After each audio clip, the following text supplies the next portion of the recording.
নারীরা স্বামীর অবাধ্য হয়ে চলে জীবনযাপন করে, তারা কতটুকু সুখী বলে আপনি মনে করেন? তারা তাদেরকে ভাবে যে ওরাই সবথেকে সুখী সবার উপরে, কিন্তু আমি বলবো তারা সুখী না।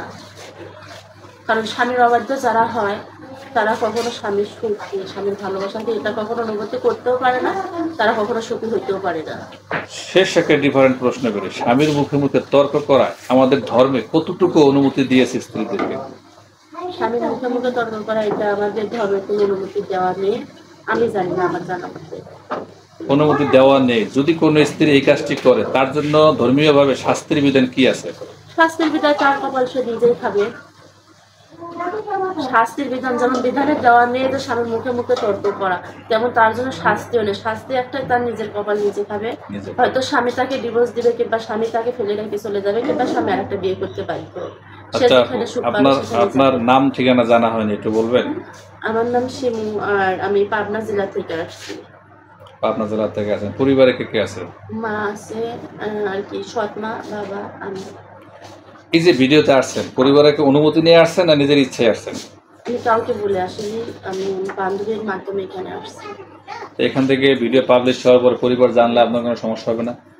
হ্যাঁ, আমি চাই যে শুধু আমার পরিবার না, আমার আত্মীয় স্বজন যারা আছে তারাও জানো। কারণ যখন একটা ছেলে বিয়ের বয়স হয়, ছেলে বুক ফুটে বলতে পারে, কারণ একটা মেয়ে পারে না, তাই বিধায় মিডিয়ার সামনে আসছি।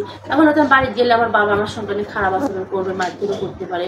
যদি সে বুঝে তাহলে সে আমার সঙ্গে খারাপ আচরণ করবে না। যে আমার মেয়েকে যদি আমরা নিজের থেকে বিয়ে শাদী দিতাম, তাহলে আমার মেয়ে হয়তো আজকে মিডিয়ার সামনে যাইতো না।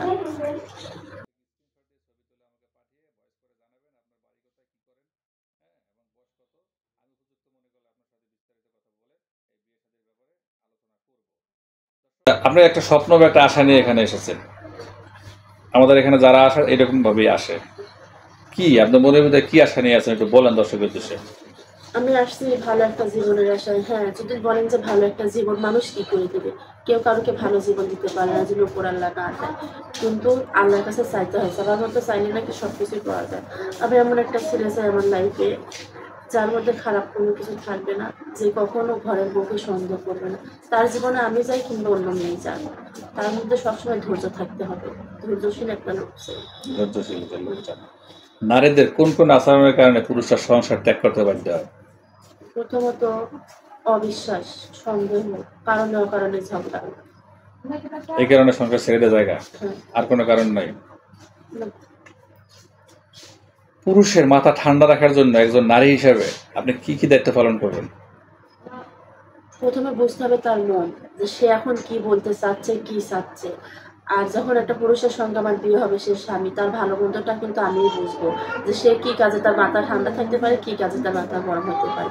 তার বিধায় এমন কোনো কাজ করা যাবে না যেটাতে তার মাথা গরম হয়ে যেতে পারে। অনেক মেয়ে